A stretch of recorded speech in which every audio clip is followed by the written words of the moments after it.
En una fría noche de noviembre de 2023, Sofía García, una joven de 23 años que trabajaba como ayudante de cocina, enfrentó el abismo social más grande de su vida en el corazón del lujo de Madrid. No fue en una manifestación, ni en una oficina de reclamos, sino en la cena anual de los directores ejecutivos más poderosos de España, un evento al que nunca debió haber asistido. Durante 3 horas, su existencia se convirtió en un laberinto de miedo, impostura y un silencio casi asfixiante, mientras se sentaba en una mesa donde las decisiones que se tomaban afectaban a millones de personas, incluida ella misma, sin que nadie allí lo supiera. Su único objetivo era sobrevivir a la noche sin ser descubierta, pasar desapercibida y escapar antes de que el castillo de naipes se derrumbara. Era un plan frágil, destinado al fracaso desde el principio, pero era el único que tenía. Hasta que una sola frase, cargada del desprecio casual de quien nunca ha conocido la dificultad, le dio una razón para dejar de esconderse y encontrar una voz que no sabía que poseía. Pero ¿cómo una joven invisible para el mundo, armada solo con su dignidad y un vestido prestado, puede encontrar la fuerza para desafiar a quienes deciden el destino de miles de personas como ella? Antes de contarte cómo un comentario despectivo se convirtió en la llave que abrió la única puerta que le quedaba, comenta desde dónde estás viendo esta historia, y suscríbete al canal. Créeme, no querrás perderte la secuencia de decisiones que transformó no solo su vida, sino la perspectiva de todos los que estaban en esa sala. El conflicto de Sofía no comenzó con una confrontación directa, sino con un simple trozo de papel que encontró en su taquilla al final de un turno de 10 horas. Era una invitación impresa en cartulina de alta calidad, con su nombre, Sofía García, grabado en una elegante caligrafía. Un error administrativo, una confusión con una asistente de alta dirección con un nombre similar, había desviado esa invitación desde un despacho de la planta noble hasta el sótano húmedo y ruidoso donde ella se cambiaba cada día. Al principio, lo tomó como una broma cruel de sus compañeros, pero la autenticidad del sobre, el sello del hotel de 5 estrellas donde trabajaba, le confirmó que era real. La invitación era un artefacto de otro universo, un portal a un mundo que la rodeaba físicamente pero que le era tan ajeno como la superficie de Marte. La falta de recursos, el agotamiento crónico y la sensación de estar atrapada, eran su realidad diaria. Esa invitación representaba todo lo contrario: poder, ocio, y sobre todo, la libertad de ser escuchado. Para entender la magnitud de su decisión, hay que conocer el día a día de Sofía. Su vida era un mapa de la clase trabajadora de Madrid, un trayecto en metro que comenzaba antes del amanecer en Vallecas y terminaba mucho después del anochecer en el mismo barrio. Había tenido que abandonar sus estudios de sociología a mitad de camino cuando su madre enfermó, y el peso de la familia recayó sobre sus hombros y los de su hermano pequeño. Sus manos, enrojecidas y ásperas por el contacto constante con el agua caliente y los productos de limpieza, contrastaban con una mente ágil y analítica que devoraba libros de teoría social en los trayectos de ida y vuelta al trabajo. Se sentía una espectadora de su propia vida, observando el mundo a través de los conceptos que estudiaba pero sin poder aplicarlos para cambiar su propia realidad. En la cocina del hotel, soportaba con una dignidad silenciosa el trato condescendiente de sus superiores, quienes veían en ella solo un par de manos baratas, ignorando por completo la inteligencia que se escondía tras su mirada cansada. Era una pieza más en un engranaje que la trituraba lentamente, un número en la nómina, invisible para los huéspedes que, a pocos metros de distancia, disfrutaban del fruto de su esfuerzo sin tener la más mínima conciencia de su existencia. Mientras Sofía fregaba ollas en el sótano, en el salón principal del hotel se reunía la élite económica del país. Era un ecosistema cerrado, un microcosmos de poder donde se tejían alianzas y se decidían estrategias que afectarían los precios de los alimentos, las condiciones laborales de miles de empleados y el futuro de industrias enteras. Allí estaba Ricardo Vargas, un CEO conocido por su cinismo y su obsesión por la optimización de costes, un hombre que se jactaba de no haber pisado nunca un supermercado, y que veía a los empleados como una línea más en una hoja de cálculo. También estaba Isabel Torres, directora de una innovadora empresa tecnológica, una mujer considerada más progresista pero que, en la práctica, vivía atrapada en la misma burbuja de privilegio, rodeada de asesores que le presentaban la realidad filtrada a través de gráficos y estadísticas. El ambiente era de una cordialidad estudiada, un teatro de sonrisas y apretones de manos donde cada conversación era una transacción. Para ellos, era una noche más de networking, una oportunidad para reforzar su estatus. No sabían que, esa noche, una anomalía en su sistema, una variable humana no calculada, estaba a punto de infiltrarse en su mundo perfectamente ordenado. La decisión de asistir no fue un acto de valentía, sino de pura desesperación. Esa noche, al llegar a su pequeño piso en Vallecas y sostener la invitación bajo la luz mortecina de la cocina, Sofía sintió que algo se rompía en su interior. Estaba cansada de ser invisible, de sentir que su vida se consumía en una rutina sin propósito. La invitación era una locura, un riesgo absurdo que podía costarle el trabajo y una humillación pública. Pero la alternativa, guardarla en un cajón, y seguir con su vida como si nada, le pareció de repente insoportable. Era una oportunidad, única e irrepetible, de ver con sus propios ojos a las personas que, desde sus despachos acristalados, diseñaban el laberinto en el que ella y millones como ella estaban atrapados. Rebuscó en su armario y encontró el único vestido que no parecía de trabajo, uno que le había prestado su prima para una boda años atrás. Mientras se lo ponía, no se sentía como Cenicienta yendo al baile. Se sentía como una soldado preparándose para infiltrarse en territorio enemigo. No iba en busca de un príncipe ni de una vida de lujo. Iba en busca de respuestas, impulsada por una mezcla de rabia, curiosidad y el profundo anhelo de, por una sola vez, sentir que existía en el mismo plano que ellos. El momento en que cruzó el umbral del hotel por la entrada principal, en lugar de por la puerta de servicio, fue como atravesar una frontera invisible. El aire olía diferente, a lirios frescos y a un costoso ambientador, no a grasa y desinfectante. El suelo de mármol pulido amortiguaba sus pasos, tan distintos al ruido metálico de la cocina. El recepcionista le dedicó una sonrisa profesional, aunque sus ojos la escanearon con una rapidez que delataba una evaluación instantánea de su estatus. Cada metro que avanzaba hacia el gran salón era una batalla contra el síndrome del impostor que le gritaba que diera media vuelta y corriera. Mostró la invitación con mano temblorosa, y el nombre Sofía García, en la lista de asistentes pareció calmar cualquier sospecha. Cuando las grandes puertas dobles del salón se abrieron para ella, el murmullo de las conversaciones y el tintineo de las copas la golpearon como una ola. Entró en la sala sintiéndose completamente expuesta, un peón en un tablero de ajedrez lleno de reyes y reinas. En ese instante, supo que ya no había marcha atrás. Estaba dentro. Su única misión ahora era observar, aprender, y sobre todo no ser descubierta. El juego había comenzado. En el instante en que encontró su nombre en una pequeña tarjeta de cartulina sobre la mesa número 7, el corazón de Sofía comenzó a latir con una violencia que amenazaba con delatarla. Estaba sentada. Había logrado llegar hasta allí, superando la barrera del vestíbulo, el escrutinio del personal de recepción, y sus propios demonios internos que le gritaban que huyera. Pero ahora, rodeada por el suave murmullo de conversaciones sobre mercados emergentes y fusiones millonarias, la realidad la golpeó con la fuerza de un objeto contundente. El mantel de lino, tan blanco que hería la vista, contrastaba brutalmente con el uniforme gris y manchado que había dejado en su taquilla. Los cubiertos de plata, dispuestos con una precisión milimétrica, parecían más numerosos que todos los utensilios de su cocina en Vallecas. Se sentía como una pieza de un puzzle equivocado, una nota discordante en una sinfonía perfectamente afinada de poder y privilegio. Su estrategia inicial, la de buscar un rincón oscuro y pasar desapercibida, se había desvanecido en el momento en que una anfitriona la guió con una sonrisa profesional hasta el centro neurálgico de la sala. Estaba expuesta, sentada bajo la luz de una lámpara de araña que probablemente costaba más de lo que ganaría en una década. Su única defensa era el silencio, un silencio denso y pesado que esperaba que la hiciera invisible a los ojos de los titanes que compartían su mesa. Esta sensación de no pertenencia no era nueva para ella, era la banda sonora de su vida desde hacía exactamente 2 años y 4 meses.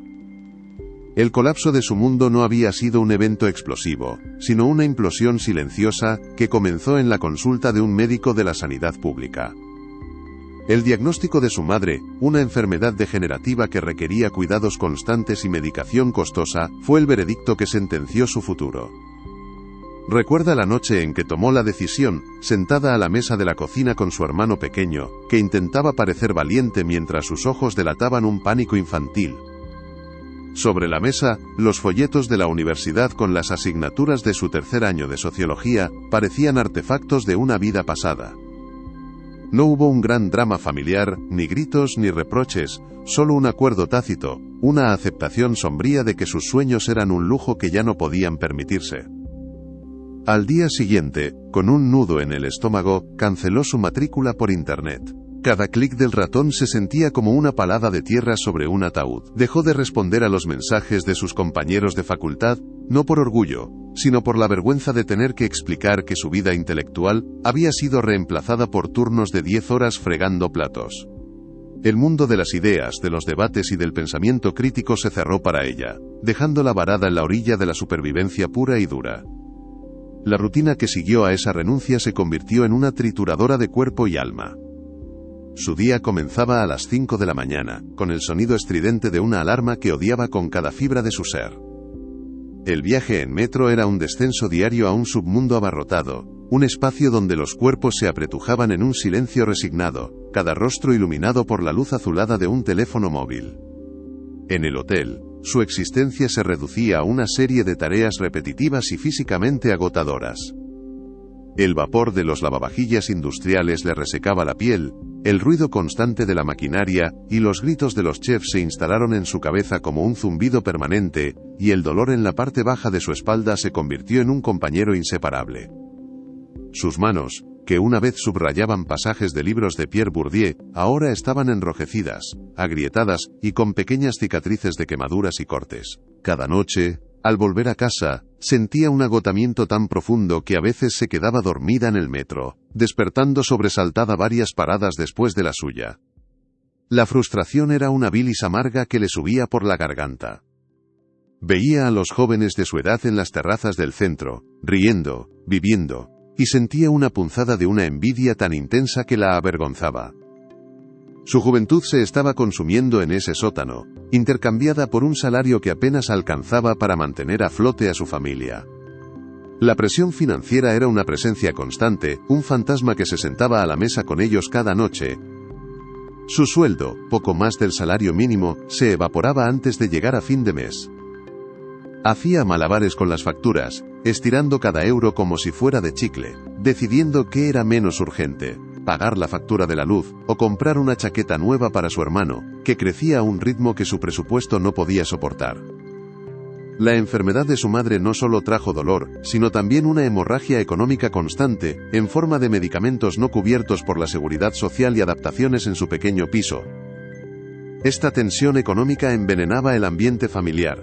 No había peleas abiertas, sino una tristeza compartida que se manifestaba en silencios largos y miradas cansadas. Sofía se sentía culpable por no poder ofrecerles más, culpable por el resentimiento que a veces sentía, y culpable por la carga que su hermano, de apenas 16 años, estaba obligado a compartir. Él había empezado a hacer pequeños trabajos después del instituto, renunciando a sus propias aficiones para aportar algo de dinero en casa. Sofía veía en sus ojos el mismo sacrificio que ella había hecho, y eso la destrozaba. Estaban atrapados en un ciclo de precariedad del que parecía imposible escapar, una trampa diseñada por un sistema que las personas sentadas en esa lujosa cena consideraban simplemente el mercado. En medio de este panorama desolador, su mente se negaba a rendirse, se aferraba a los libros como un náufrago a un trozo de madera. Descargaba PDFs de artículos académicos y los leía en su móvil durante los trayectos en metro, subrayando frases con el dedo en la pantalla agrietada. Era su único acto de rebelión, su forma de mantener viva la parte de ella que se negaba a ser definida únicamente por su trabajo. La cocina del hotel se convirtió irónicamente en su laboratorio de campo. Observaba las dinámicas de poder, la jerarquía rígida entre el chef ejecutivo y los ayudantes, la forma en que el lenguaje y los modales creaban barreras invisibles. Veía las teorías que había estudiado cobrar vida ante sus ojos: la reproducción de las clases sociales, el capital simbólico, la violencia estructural. Pero este conocimiento, lejos de ser un consuelo, era una fuente de tormento. Entender las reglas del juego con tanta claridad y ser completamente impotente para cambiarlas, era una forma exquisita de tortura. Se sentía como una Cassandra moderna, capaz de ver la injusticia del sistema pero condenada a que nadie escuchara su voz, una voz que, de todos modos, estaba demasiado cansada para gritar. Esta lucidez era su mayor fortaleza, y al mismo tiempo, la causa de su sufrimiento más profundo. De vuelta en la cena, esa sensación de ser una observadora invisible se intensificó. La gente a su alrededor hablaba, reía y gesticulaba con una confianza que a ella le parecía de otro planeta. Nadie le dirigía la palabra, más allá de un educado pero fugaz, buenas noches. La trataban con la misma indiferencia cortés que le dedicarían a un mueble caro. En un momento dado, el hombre sentado a su izquierda, un directivo de una importante consultora, casi derrama su copa de vino sobre ella. Se disculpó sin mirarla a los ojos, su atención ya centrada en la conversación que mantenía con la persona del otro lado. Para él, Sofía no existía como individuo, era simplemente un obstáculo en su espacio personal. Fue una microagresión, un pequeño corte de papel, en una herida ya abierta, pero le sirvió para confirmar su estatus en esa sala. Era un fantasma, una anomalía que el sistema social del evento se esforzaba por ignorar. Apretó las manos bajo la mesa, sintiendo el escozor de sus propias uñas clavándose en las palmas. El miedo inicial comenzaba a transformarse en algo diferente, algo más frío y afilado, una rabia tranquila y lúcida. Ya no se trataba solo de sobrevivir a la noche, sino de entender por qué su mera presencia era considerada una transgresión. El verdadero terror se materializó cuando leyó con más detenimiento las tarjetas de presentación colocadas junto a los platos. A su derecha Ricardo Vargas, CEO, de una de las mayores cadenas de distribución del país, un hombre cuya cara había visto en las noticias económicas, famoso por sus agresivas políticas de reducción de personal. A su izquierda, tras el hombre que casi la baña en vino, estaba Isabel Torres, fundadora de una exitosa startup tecnológica, a menudo presentada como el rostro amable del capitalismo español. Sofía se dio cuenta de que no había caído en una mesa cualquiera. Por un capricho del destino o por un error logístico aún más grave, la habían sentado en el epicentro del poder. Eran las mismas personas cuyas decisiones, tomadas en salas de juntas como aquella, tenían un impacto directo y devastador en su vida y en la de millones de personas. En ese momento, vio al organizador del evento al otro lado de la sala. El hombre, pálido y sudoroso, repasaba una lista en un iPad con una expresión de pánico creciente. Sus ojos recorrían las mesas, buscando algo o a alguien que no encajaba, y entonces, su mirada se encontró con la de Sofía. Duró solo un segundo, pero en ese instante, ella supo que había sido descubierta. El juego había terminado. Solo era cuestión de tiempo que vinieran a escoltarla hacia la salida de servicio, de vuelta al mundo al que pertenecía. Pero la cuenta atrás en la mente de Sofía se detuvo abruptamente. El hombre del iPad, el organizador del evento, no se dirigía directamente hacia ella. Su trayectoria era indirecta, casi felina, moviéndose entre las mesas con una sonrisa forzada pegada en el rostro, deteniéndose a intercambiar una palabra intrascendente aquí, a ajustar una silla allá. Era una maniobra de sigilo, diseñada para no llamar la atención, para que la inevitable extracción de la pieza discordante pareciera un asunto administrativo menor, y no la crisis protocolaria que realmente era. Sofía seguía cada uno de sus movimientos con la visión periférica, mientras su cuerpo se preparaba para el impacto. Sentía el sudor frío acumulándose en la nuca, el pulso martilleando en sus sienes con una cadencia que ahogaba el murmullo de las conversaciones. Se obligó a mantener la espalda recta, a no encogerse, a no delatar con su lenguaje corporal el pánico que la consumía. Recordó un consejo de su abuela: aunque por dentro te estés muriendo, que por fuera no se te note.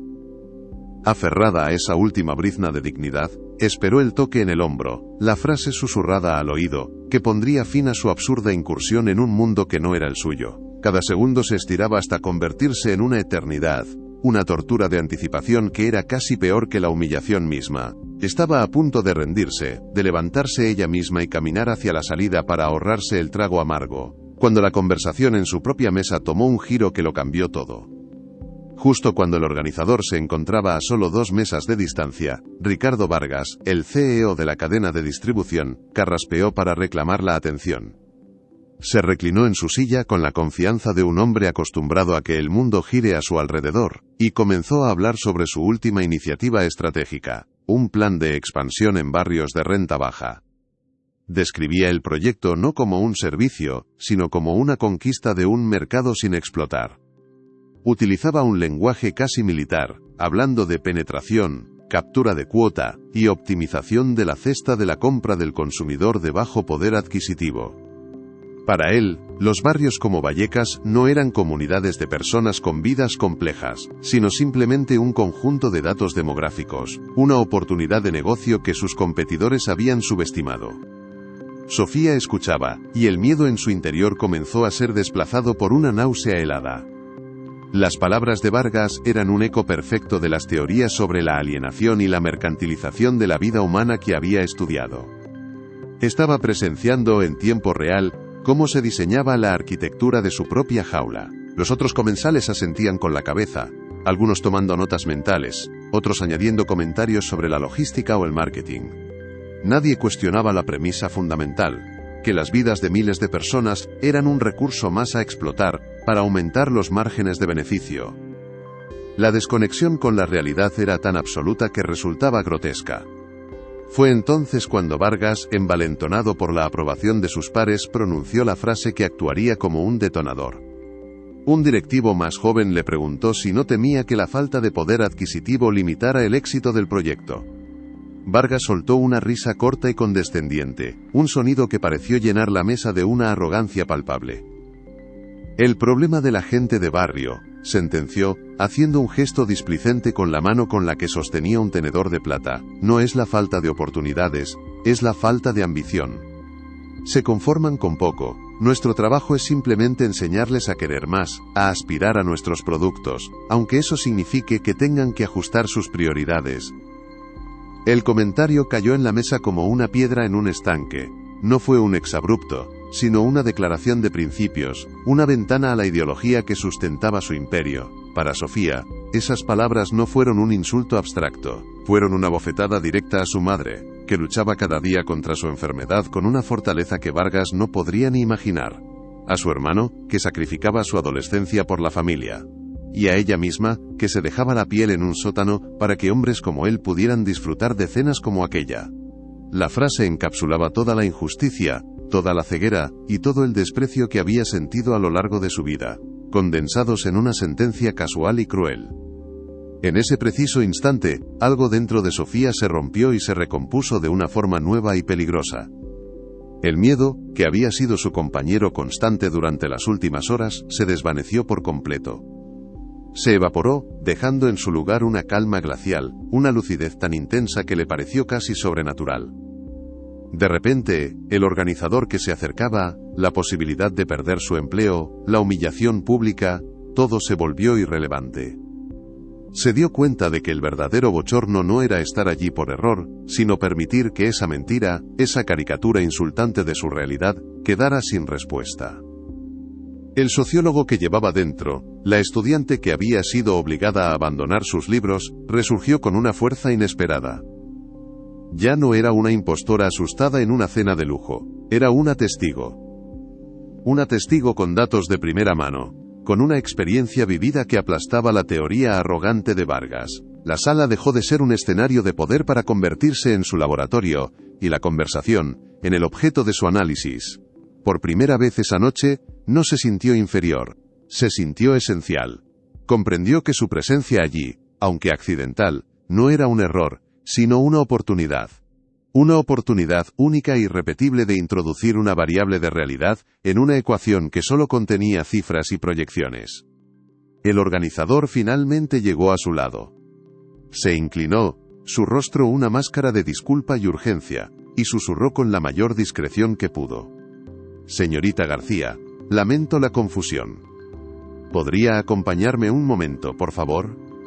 Su mano se posó ligeramente en su brazo, una invitación firme a abandonar la escena sin causar un alboroto. Era el momento que había estado temiendo, la confirmación de su fracaso. Pero ahora, las palabras del hombre apenas registraron en su conciencia. Su atención estaba completamente fija en Ricardo Vargas, que sonreía, satisfecho de su propia agudeza, mientras se llevaba una copa de vino a los labios. Sofía vio en ese gesto todo el sistema que la oprimía, la indiferencia, el privilegio, la certeza de que su mundo era el único que importaba. Y en ese microsegundo, tomó una decisión. No fue una decisión racional calculada, fue un impulso visceral, una rebelión que nacía de lo más profundo de su ser. Giró lentamente la cabeza hacia el organizador, pero sus ojos no reflejaban sumisión ni miedo, reflejaban una determinación de acero. Apartó con suavidad pero con firmeza la mano del hombre de su brazo. No iba a ir a ninguna parte. No todavía. Si iba a ser expulsada, no sería como una intrusa avergonzada. Sería como alguien que tenía algo que decir. Mientras esta batalla silenciosa tenía lugar, un pequeño detalle pasó casi desapercibido para todos, excepto para Sofía. Isabel Torres, la fundadora de la empresa tecnológica, no se había reído de la broma de Vargas. En su lugar, un leve pliegue de incomodidad había aparecido entre sus cejas. Su mirada se desvió por un instante del rostro de Vargas, y recorrió la mesa, deteniéndose brevemente en Sofía. No fue una mirada de compasión ni de alianza, sino de curiosidad, como si por primera vez la estuviera viendo no como parte del decorado, sino como una persona. Quizás fue la rigidez en la postura de Sofía, o la intensidad de su silencio, lo que captó su atención. Para Isabel, que había construido su carrera sobre la base de la innovación y la disrupción, la afirmación monolítica de Vargas pudo haber sonado anticuada, simplista. Este gesto fue minúsculo, una microexpresión en un mar de conformidad, pero para Sofía fue como una bengala en la oscuridad. Le confirmó que, aunque estuviera sola, tal vez no todas las mentes en esa sala estaban completamente cerradas. No era una garantía de nada, pero fue suficiente. Fue la pequeña grieta en el muro que le indicó por dónde empezar a empujar. Le dio el coraje para no solo desafiar al organizador, sino a todo el ecosistema de poder que representaba esa mesa. Ignorando por completo al hombre que seguía a su lado, ahora paralizado por la indecisión, Sofía enderezó la espalda y posó las manos sobre la mesa, un gesto que reclamaba su espacio en la conversación. No levantó la voz, no hizo ningún movimiento brusco, simplemente esperó a que Vargas terminara de beber su vino y dejara la copa sobre el mantel. El silencio que se produjo en ese breve interludio fue diferente al que había reinado hasta entonces. Ya no era un silencio de exclusión, sino uno cargado de una tensión expectante. Todos en la mesa, incluido un Ricardo Vargas ligeramente desconcertado, se giraron para mirarla. El organizador dio un paso atrás, vencido por la extraña autoridad que emanaba de ella. En ese momento, Sofía ya no era la ayudante de cocina de Vallecas. Era una fuerza a punto de ser desatada. Tomó una respiración profunda y calmada, no para tranquilizar sus nervios, que ya no existían, sino para oxigenar su mente y elegir sus primeras palabras con la precisión de un cirujano. La pregunta que flotaba en el aire, palpable como el aroma de la comida, ya no era si sería descubierta, sino qué sucedería ahora que había decidido revelarse. «Disculpe, señor Vargas», dijo Sofía, y su voz, aunque no era alta, cortó el aire de la sala con la precisión de un bisturí. No había temblor en ella, ni rastro de la inseguridad que la había atenazado minutos antes. Era la voz de alguien que ha sopesado cada sílaba, no por miedo, sino por un profundo respeto a la verdad que estaba a punto de pronunciar. Todas las cabezas de la mesa, y algunas de las mesas adyacentes, se giraron hacia ella. El rostro de Ricardo Vargas pasó de la autosatisfacción a una perplejidad ceñida de irritación. «¿Quién es usted?», podría haber preguntado, pero la pregunta quedó flotando en el aire, implícita en su ceño fruncido. Sofía no esperó a que la formulara. «Usted habla de falta de ambición», continuó, sus ojos fijos en los de él, sin parpadear. «Me gustaría ofrecerle una perspectiva diferente. No desde una hoja de cálculo, sino desde la parada de metro de la línea 1 a las 6 de la mañana. La ambición, señor Vargas, no se mide por el deseo de consumir sus productos. Se mide por la fuerza que se necesita para levantarse después de 4 horas de sueño para cuidar a una madre enferma antes de ir a trabajar 10 horas de pie. Se mide por la capacidad de un adolescente de 16 años de renunciar a sus amigos para hacer chapuzas y ayudar a pagar la factura de la luz. Eso no es falta de ambición. Es una gestión de recursos en condiciones extremas, una habilidad que, con el debido respeto, dudo que muchos en esta sala hayan tenido que desarrollar. Cada palabra era un golpe certero, desprovisto de ira pero cargado con el peso de una realidad innegable. El silencio que siguió no fue de incomodidad, sino de puro shock. La primera reacción de Vargas fue la esperada, un intento de reafirmar su autoridad y descalificar a la fuente. Soltó una risa forzada, un sonido hueco que no llegó a sus ojos. Una historia muy conmovedora, señorita, dijo, dejando la frase en el aire, subrayando deliberadamente que no sabía ni le importaba su nombre. Pero aquí estamos discutiendo estrategias de negocio a gran escala, no anécdotas personales. Agradezco su aportación, pero quizás este no sea el foro adecuado. Fue un movimiento clásico, una táctica de manual para desestimar una crítica incómoda, reduciéndola a un arrebato emocional, a un caso aislado sin relevancia estadística. Por un instante, Sofía sintió una punzada de duda. El viejo síndrome del impostor amenazó con resurgir. ¿Quién era ella para desafiar a un hombre así? Él tenía gráficos, analistas, un ejército de asesores. Ella solo tenía su vida. Pero entonces, vio la mirada de suficiencia en el rostro de Vargas y comprendió su error. Él no la veía como una persona, sino como un problema de relaciones públicas que debía ser gestionado con rapidez. Y ese fue su primer gran aprendizaje de la noche. La condescendencia era el escudo del ignorante. Su anécdota personal no era una debilidad, era su única arma. Porque mientras él hablaba de un mercado, ella era ese mercado, era el dato vivo, la estadística hecha persona. Y eso le confería una autoridad que ningún título universitario ni cargo directivo podía igualar. La recaída en el miedo duró menos de un segundo. La reemplazó una nueva estrategia, forjada en el fuego de ese desprecio. Si no querían anécdotas, les daría datos. Datos crudos, incontestables, extraídos de la contabilidad de su propia supervivencia. Tiene razón, señor Vargas, hablemos de números, replicó Sofía, su tono ahora más analítico, casi frío. El cambio de registro sorprendió a la mesa. El abono de transporte mensual en Madrid cuesta 21,80 euros. Para una persona con mi salario, eso representa aproximadamente el 2% de mis ingresos netos.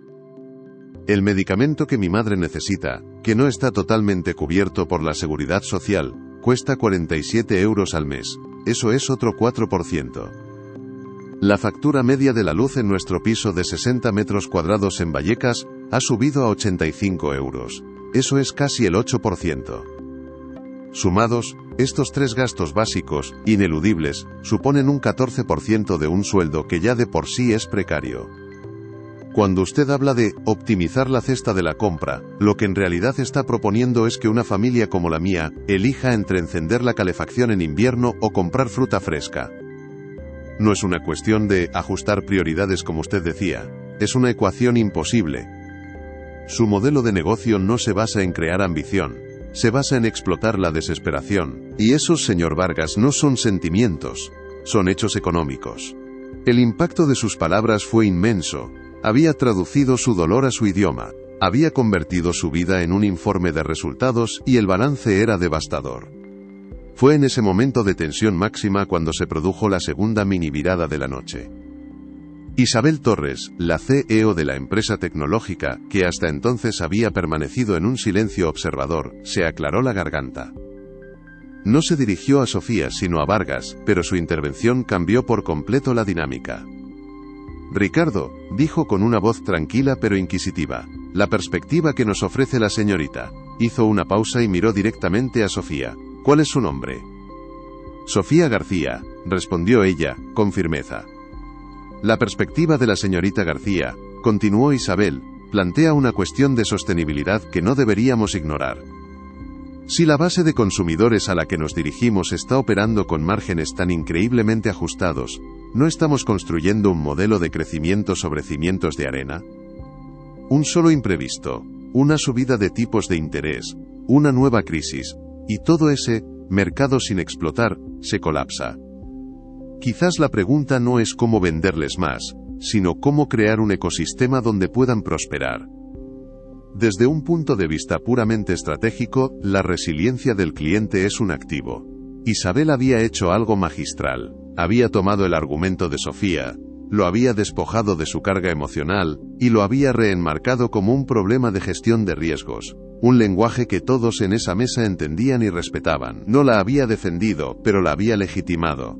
Le había dado un asiento metafórico en la mesa. Sofía aprendió entonces su segunda lección crucial. Para cambiar el sistema, a veces no hay que atacarlo de frente, sino encontrar a alguien dentro que pueda traducir tu verdad a su propio dialecto. Este inesperado apoyo, por muy pragmático que fuera, actuó como un catalizador para Sofía. Sintió una oleada de confianza que le permitió dar el siguiente paso. Si los datos habían captado su atención y la intervención de Isabel les había obligado a escuchar, ahora era el momento de volver a lo humano, pero de una forma que ya no pudieran desestimar como una simple anécdota. «Gracias, señora Torres», dijo, asintiendo levemente en su dirección. Luego, volvió a mirar al resto de la mesa. Permítanme ilustrar el concepto de resiliencia del cliente, con un ejemplo práctico. Hace 2 meses, mi hermano, que saca sobresalientes en física, fue seleccionado para un campamento de ciencias de verano. Una oportunidad única. El coste era de 200 euros. Durante semanas, estuvo haciendo recados para los vecinos, reparando ordenadores viejos, sacrificando sus horas de estudio, para reunir el dinero. Consiguió 150. Los 50 restantes eran imposibles. Ese mes, la factura del gas vino más alta de lo esperado. Tuvimos que tomar una decisión. Mi hermano decidió no ir al campamento. Usó el dinero que había ganado para pagar la factura. Me dijo que la física podía esperar. Pero el agua caliente para la ducha de mi madre, no. Eso, señores, es la resiliencia del cliente, en acción. Es la capacidad de tomar decisiones económicas increíblemente complejas y dolorosas, con una madurez que ustedes exigen a sus directores financieros. Y lo que ustedes llaman falta de ambición es, en realidad, un sistema de valores donde la dignidad y el cuidado de los tuyos están por encima de cualquier aspiración individual. No es que no ambicionemos más, es que nuestras ambiciones son otras. El efecto de esta historia, contada con una serenidad desgarradora, fue profundo y visible. El escudo de cinismo de Ricardo Vargas comenzó a agrietarse. Su rostro, antes una máscara de arrogancia, ahora mostraba una genuina incomodidad. Apartó la mirada, incapaz de sostener la de Sofía, y se dedicó a mover nerviosamente el vino en su copa. Otros en la mesa reaccionaron de forma similar. Un hombre mayor, presidente de un banco, se quitó las gafas y se frotó los ojos, como si de repente la luz de la sala fuera demasiado brillante. Una mujer al otro lado de la mesa, conocida por su dureza en las negociaciones, tenía la mandíbula apretada y miraba fijamente su plato. El murmullo general de la cena parecía haberse desvanecido. La mesa 7 se había convertido en una isla de silencio denso y pesado.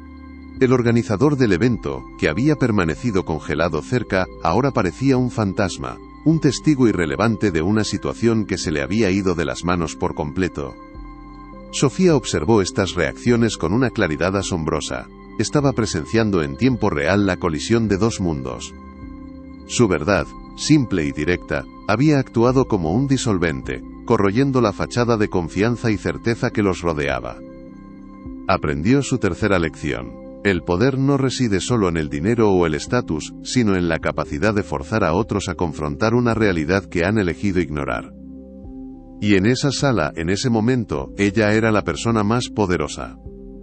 Para consolidar su posición y llevar su intervención a una conclusión lógica antes de que el shock se disipara, Sofía decidió conectar todos los puntos y devolver la conversación al terreno que ellos mejor entendían: el futuro de sus propias empresas. Sabía que no podía terminar con una nota puramente emocional.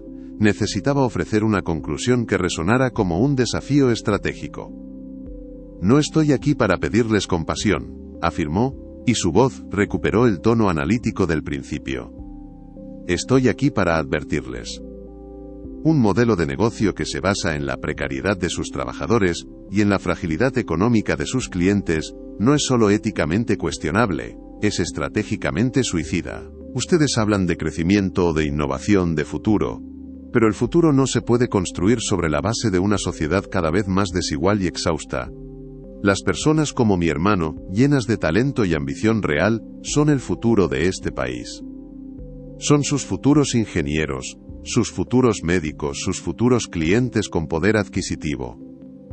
Si su sistema los ahoga antes de que puedan despegar, no solo están destruyendo vidas, están destruyendo su propio mercado a largo plazo. La verdadera innovación, la única estrategia sostenible, no es encontrar nuevas formas de exprimir a los que menos tienen.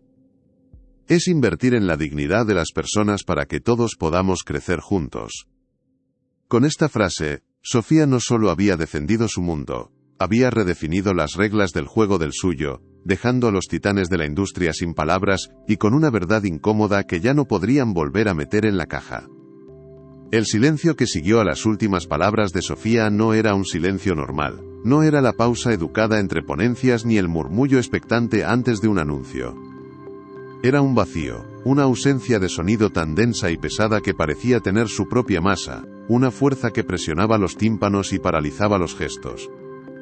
Por primera vez en toda la noche, la sala de máquinas del capitalismo español se había detenido por completo.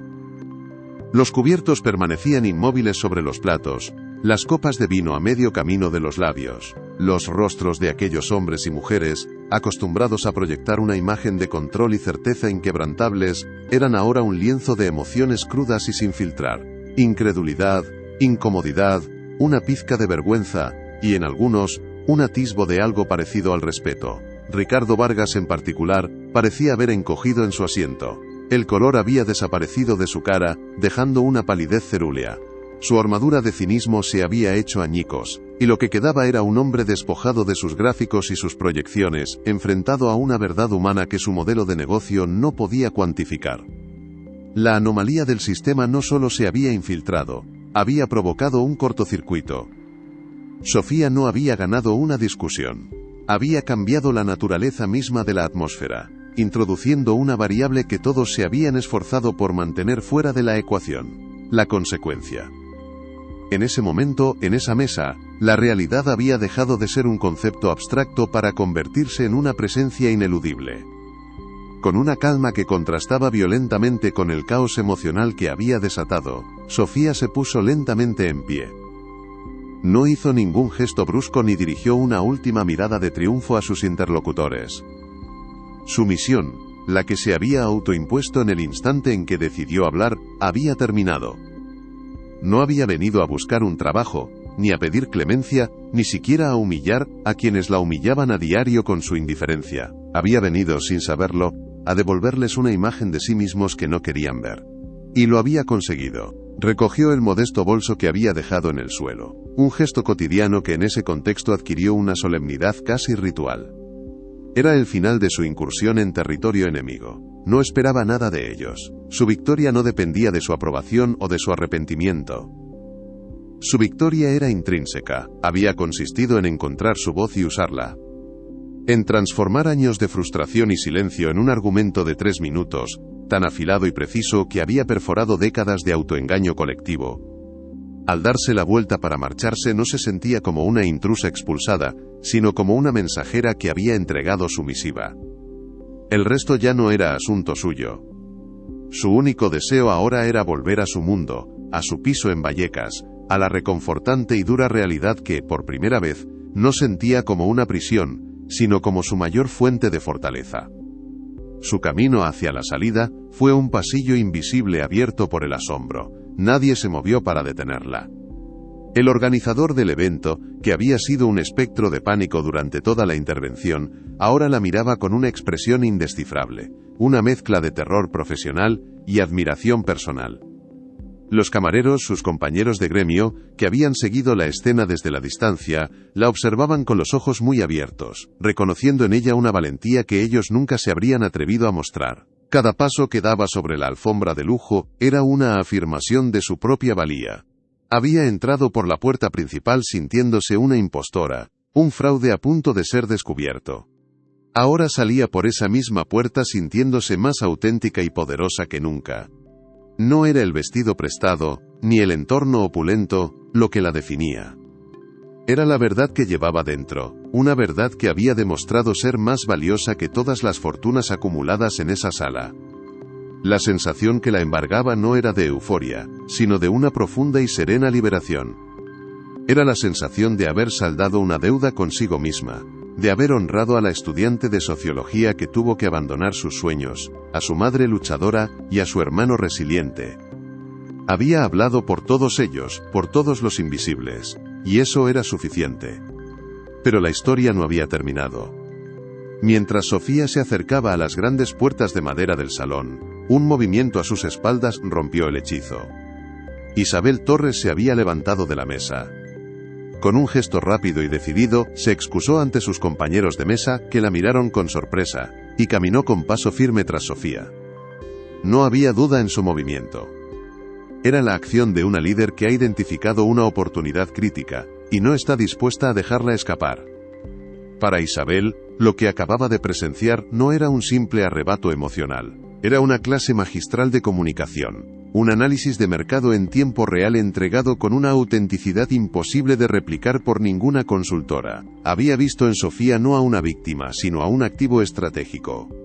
En un mundo corporativo saturado de datos filtrados, de informes edulcorados y de asesores que solo dicen lo que sus jefes quieren oír, la capacidad de Sofía para presentar una verdad incómoda de forma clara, directa y constructiva, era un recurso de un valor incalculable.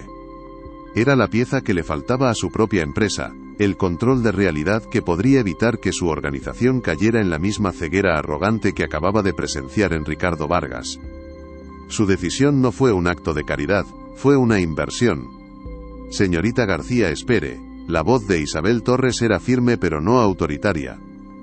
Sofía se detuvo, con la mano a pocos centímetros del pomo de la puerta, y se giró lentamente. Por un instante, pensó que iba a recibir una reprimenda, una disculpa formal, en nombre de la organización. Pero la expresión en el rostro de Isabel no era de disculpa, sino de una intensa y genuina curiosidad. Se encontraron en el umbral del salón, en un espacio simbólico entre el mundo del poder y el mundo exterior. El murmullo de la sala comenzaba a reanudarse, pero alrededor de ellas dos persistía una burbuja de silencio. «Lo que ha hecho usted ahí dentro», comenzó Isabel, bajando ligeramente la voz, «requiere un coraje y una claridad que no se ven a menudo. Pero más allá del coraje, lo que me ha impresionado es su análisis. Ha identificado una debilidad estructural en un modelo de negocio en menos de 5 minutos. Una debilidad que ejércitos de consultores bien pagados a menudo pasan por alto». Hizo una pausa, sus ojos escrutando el rostro de Sofía, buscando una reacción. «No me interesa su historia personal como un drama, me interesa como un dato. Como el dato más importante que he escuchado en mucho tiempo. La oferta, cuando llegó, no fue grandilocuente ni paternalista. Fue directa, pragmática y absolutamente inesperada. Mi empresa está a punto de lanzar un nuevo comité de ética e impacto social», explicó Isabel. Francamente, hasta ahora, era poco más que una iniciativa de marketing. Un grupo de directivos bien intencionados discutiendo sobre cómo mejorar nuestra imagen pública. Después de escucharla me doy cuenta de que es un enfoque completamente equivocado. No necesitamos mejorar nuestra imagen, necesitamos mejorar nuestra conexión con la realidad. No quiero ofrecerle un trabajo de caridad, quiero contratarla como asesora principal de ese comité. Su función no sería escribir informes, sino ser la voz discordante. Su trabajo sería sentarse en nuestras reuniones estratégicas y hacernos las preguntas que nadie se atreve a hacer. Su único indicador de rendimiento sería cuántas de nuestras suposiciones consigue desmontar al mes. La propuesta era radical. No le estaba ofreciendo un puesto para silenciarla o asimilarla, sino una plataforma para amplificar su voz. Le estaba dando un arma y pidiéndole que la usara contra la misma estructura que la había contratado. Era un riesgo para Isabel, pero era la única oportunidad real de cambio para Sofía. Sofía se quedó en silencio por un momento, procesando la magnitud de lo que se le estaba ofreciendo. Miró más allá de Isabel, hacia la mesa 7, donde Ricardo Vargas seguía inmóvil, con la mirada perdida. Vio el lujo, el poder, la desconexión. Y luego se miró a sí misma, con su vestido prestado y sus manos de trabajadora. Aceptar significaba volver a entrar en ese mundo, no como una invitada accidental, sino como una participante activa. Significaba una lucha constante, una batalla diaria contra la resistencia, el cinismo y la inercia. Sería agotador, frustrante y, a veces, se sentiría sola. Pero la alternativa era volver al sótano, al silencio, a la invisibilidad, y después de esa noche, eso ya no era una opción. Miró de nuevo a Isabel Torres, y por primera vez, vio no a una CEO, sino a una posible aliada. Asintió lentamente. «Acepto», dijo, y su voz no contenía la emoción de quien ha ganado la lotería, sino la determinación solemne de quien acaba de alistarse para una guerra. La verdadera superación no había sido el discurso. El discurso fue solo la primera batalla. La superación definitiva, el clímax de su historia, fue esa decisión. La de aceptar el poder que se le ofrecía, no para escapar de su mundo, sino para luchar por él desde dentro. El primer día en las oficinas de Isabel Torres no fue una celebración, sino un ejercicio de desorientación controlada. Sofía cruzó las puertas de cristal de un rascacielos en el Distrito Financiero de Madrid sintiendo la misma sensación de impostura que la había asaltado en el hotel. Pero esta vez era diferente. Ya no era un accidente, era una elección. Su nuevo entorno era un universo de superficies pulidas, silencios productivos, y un sutil aroma a café de especialidad y éxito. Cambió su uniforme de cocina por una ropa que había comprado el fin de semana anterior, prendas sencillas pero formales que se sentían como un disfraz. Durante la primera reunión, se sentó en una silla ergonómica que costaba más que su alquiler mensual, y escuchó a un equipo de marketing debatir sobre cómo conectar con el segmento demográfico de bajos ingresos. Usaban términos como puntos de dolor y propuesta de valor, para describir la lucha diaria de sus vecinos. Sofía no dijo nada en esa primera reunión. Solo observó, escuchó y tomó notas en una libreta barata.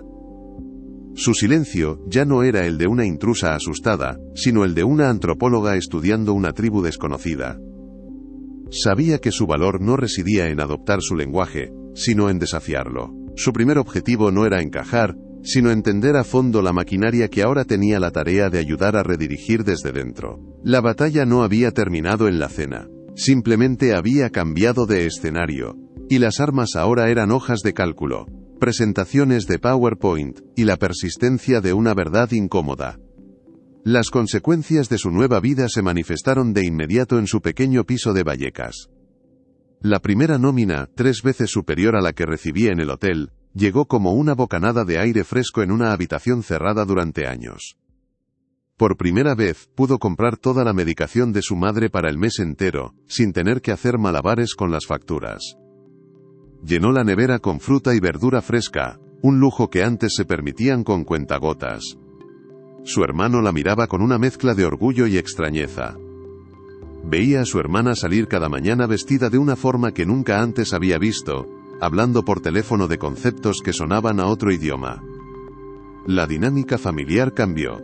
El peso asfixiante de la precariedad económica comenzó a disiparse, pero fue reemplazado por una nueva tensión, la de la adaptación.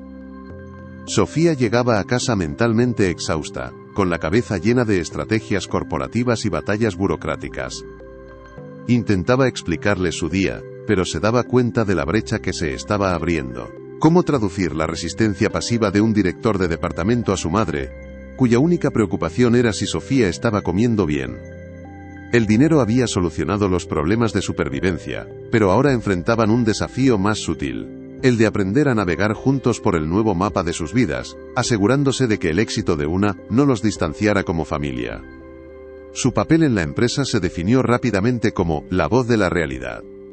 Isabel Torres cumplió su palabra, y la integró en reuniones clave, presentándola no como una experta en sociología, sino como una experta en consecuencias. Su primera gran intervención ocurrió durante la planificación de una campaña de microcréditos para pequeños emprendedores de barrios obreros. El equipo de finanzas había diseñado un producto con unas tasas de interés que, aunque parecían bajas en el papel, eran prohibitivas para alguien que empezaba de cero. En medio de la presentación, Sofía pidió la palabra. No utilizó gráficos ni proyecciones. En su lugar, dibujó en la pizarra el presupuesto mensual de una amiga suya, que intentaba montar una pequeña tienda de arreglos de ropa. Detalló cada gasto, desde el alquiler del local hasta el coste de los hilos, y demostró cómo el plan de pagos propuesto la llevaría a la quiebra en menos de 6 meses. La sala se quedó en silencio. Algunos la miraron con condescendencia, otros con irritación, pero Isabel Torres la apoyó. «Esto es exactamente por lo que te contraté, Sofía», dijo. «No estamos aquí para sentirnos bien, estamos aquí para hacerlo bien». La propuesta fue enviada de vuelta a la mesa de diseño con una nueva directriz. La rentabilidad no podía basarse en la fragilidad del cliente. Fue su primera victoria tangible, una pequeña mella en la armadura del sistema que demostró que su voz no era solo simbólica, sino funcional. Sin embargo, este nuevo rol la colocó en un doloroso limbo social. Para sus nuevos compañeros de oficina, era una curiosidad, una anomalía. La invitaban a tomar algo después del trabajo, pero las conversaciones sobre viajes a Tailandia, o la reforma de sus chalets, la hacían sentir más aislada que nunca. Respetaban su inteligencia, pero la trataban con una delicadeza que delataba que la veían como fundamentalmente diferente. Al mismo tiempo, su relación con su antiguo mundo se volvió más compleja. Cuando visitaba a sus excompañeros en la cocina del hotel, notaba una nueva distancia en sus miradas.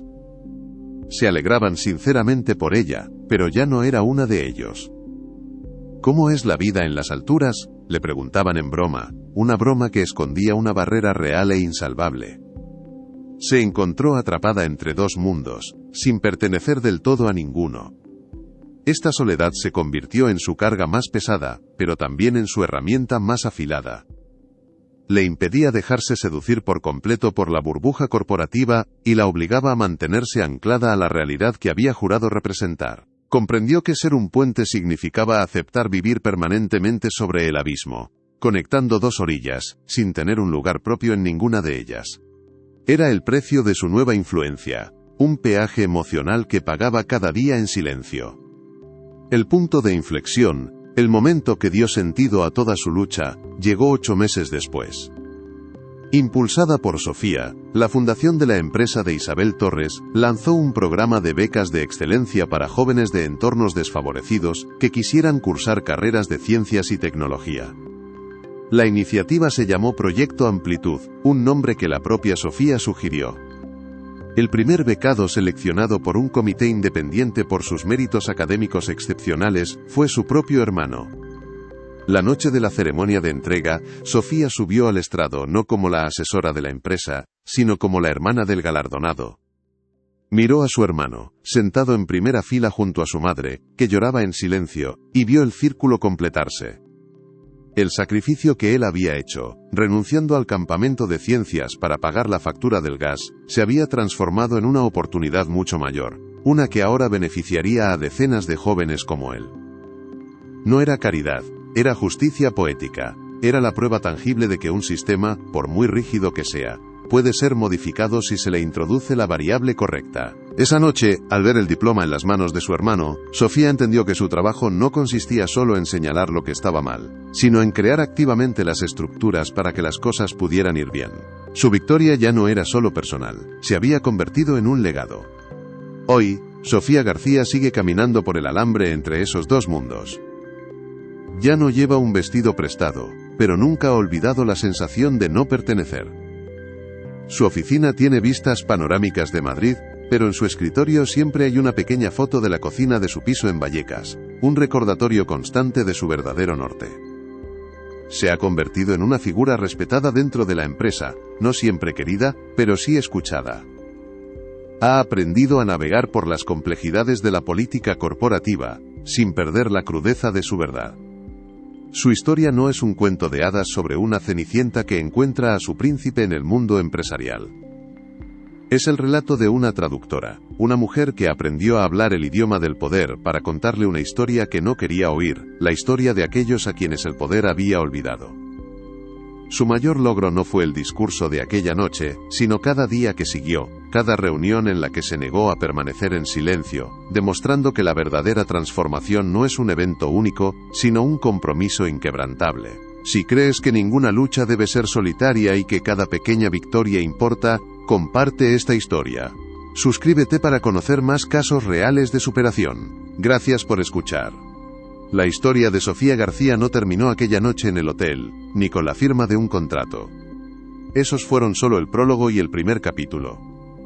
El verdadero legado de su intervención se ha convertido en una especie de leyenda silenciosa en ciertos círculos corporativos de Madrid. Se habla de ello en voz baja en los pasillos, se ha convertido en un caso de estudio anónimo en algunas escuelas de negocios. Su historia generó una onda expansiva, sutil pero persistente.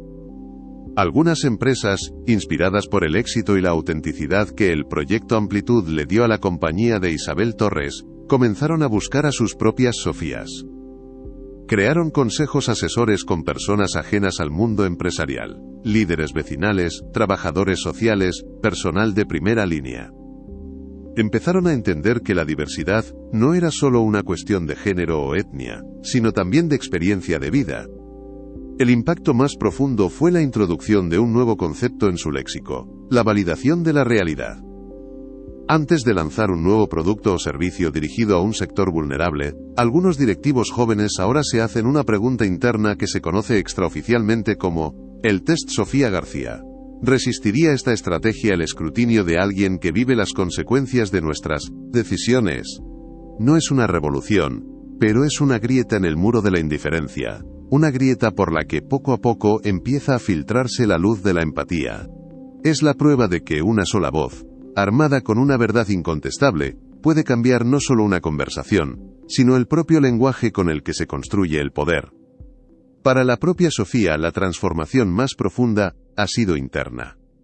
El pasado, que durante años fue una fuente de dolor, vergüenza y frustración, se ha resignificado por completo. Ya no ve los años en la cocina como tiempo perdido, sino como su periodo de investigación de campo más valioso. Las manos ásperas y con pequeñas cicatrices, que antes escondía por vergüenza, ahora las mira como un mapa de su autoridad, la prueba física de su conocimiento. Cada recuerdo doloroso, la ansiedad a fin de mes, la impotencia ante la enfermedad de su madre, el sacrificio de su hermano, se ha convertido en un dato en su archivo mental, un argumento irrefutable que despliega en las salas de juntas con una serenidad que desarma a sus interlocutores. Ha aprendido a traducir su sufrimiento en estrategia, su vulnerabilidad en fortaleza, ya no lucha contra sus recuerdos, los utiliza como su herramienta más precisa. Esta alquimia emocional es quizás su mayor victoria, la capacidad de mirar atrás no con rencor sino con una extraña forma de gratitud, reconociendo que fue precisamente en el sótano de la invisibilidad donde forjó la voz que ahora resuena en los despachos altos. Su pasado no es algo que ha superado, es algo que ha integrado, convirtiéndolo en el motor inagotable de su propósito. Y esto nos lleva a la lección final y más universal que nos deja su viaje. La historia de Sofía nos obliga a cuestionar nuestra propia definición de experto. Vivimos en una sociedad que valora los títulos académicos, los cargos directivos y la riqueza como sinónimos de conocimiento y sabiduría. Pero a menudo ignoramos, o incluso despreciamos, la profunda sabiduría que nace de la experiencia vivida. Sofía no tenía un máster en administración de empresas, pero entendía la economía de la supervivencia mejor que cualquier analista financiero. No era una consultora de recursos humanos, pero conocía el verdadero significado de la motivación y el sacrificio. Su historia nos enseña que los verdaderos expertos en las fallas de un sistema no son siempre quienes lo diseñan, sino quienes soportan su peso cada día. En cada barrio, en cada fábrica, en cada familia que lucha por salir adelante, hay una Sofía García, una persona con un conocimiento profundo y no codificado sobre lo que funciona y lo que no.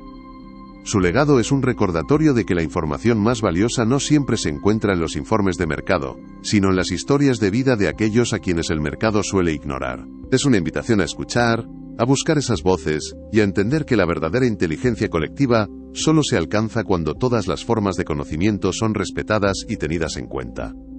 El eco de aquella noche también resonó de formas inesperadas en los otros protagonistas.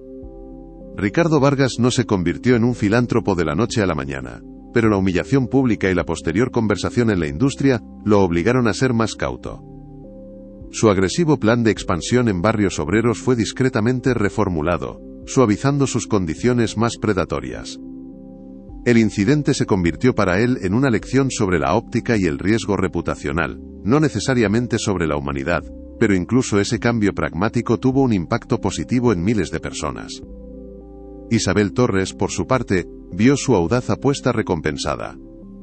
Su empresa ganó una reputación de autenticidad y compromiso social que atrajo a una nueva generación de talento joven.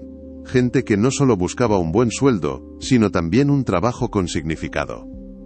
Se convirtió en un referente del llamado capitalismo consciente, demostrando que la empatía, lejos de ser un lastre, podía ser una ventaja competitiva.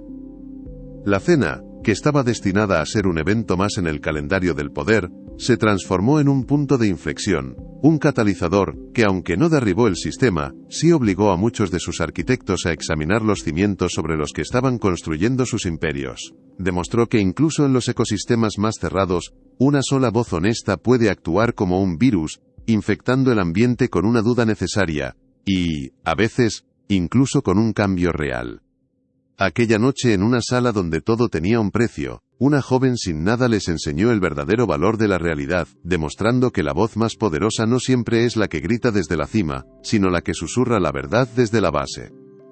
La historia de Sofía no es un llamado a la confrontación por la confrontación, sino una defensa del diálogo, de la necesidad de construir puentes sobre el abismo que separa a quienes toman las decisiones de quienes las viven. Su legado nos recuerda que cada uno de nosotros, sin importar nuestra posición, tiene una perspectiva única y valiosa. La pregunta no es si tenemos el poder de hablar, sino si aquellos que están en el poder tienen el coraje de escuchar. La verdadera superación, al final, no es solo cambiar tu propia vida, sino dejar una huella que ayude a que el camino sea un poco más justo para los que vienen detrás. Si crees que cada verdad merece ser escuchada, y que la empatía es la herramienta más poderosa para el cambio, comparte esta historia. Suscríbete para que juntas, más voces como la de Sofía puedan ser descubiertas. Gracias por acompañarnos en este viaje.